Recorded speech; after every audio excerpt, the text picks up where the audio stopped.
my fellow Americans. Tonight, I want to speak with you about our nation's unprecedented response to the coronavirus. Now to the latest on the coronavirus. The coronavirus pandemic. Coronavirus.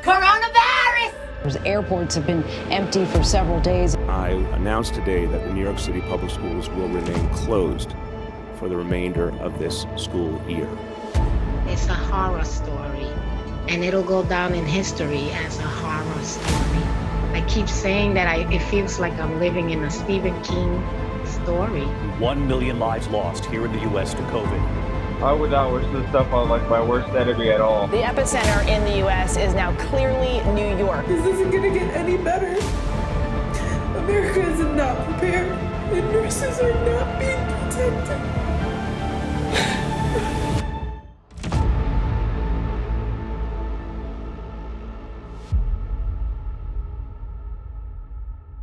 I would never expect New York to become the epicenter of the coronavirus because this has started in like a foreign country. The mere fact that now it's affecting New York more than it's already affecting them is just amazing. Like, how is this happening? My initial thoughts were I really didn't think much of it. I thought it was just like the other viruses we had in the past that were like deadly but wasn't as big and effective as the coronaviruses, especially like viruses like Ebola or the Zika virus.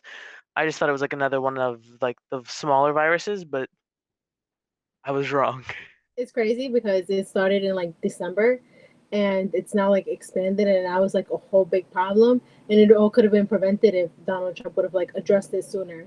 I feel lied to, but I don't think that he's the only one that knew that this was going to happen.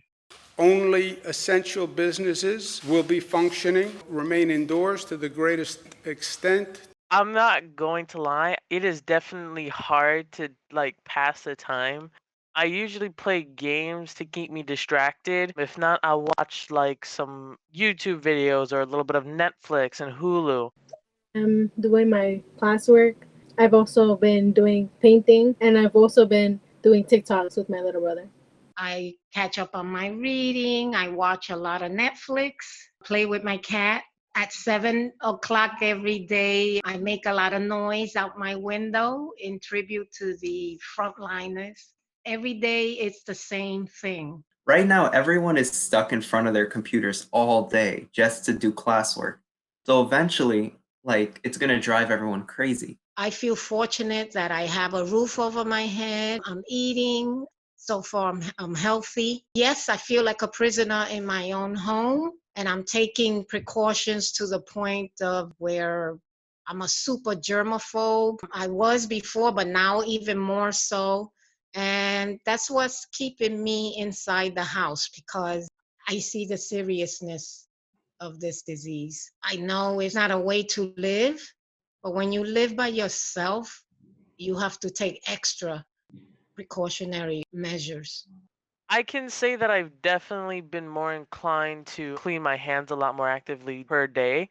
That might be a new habit that I'll try and implement even after the quarantine. I'm just worried about how many people are going to end up in like maybe counseling. Because of the coronavirus, they have to stay inside, and that affects people like emotionally and mentally.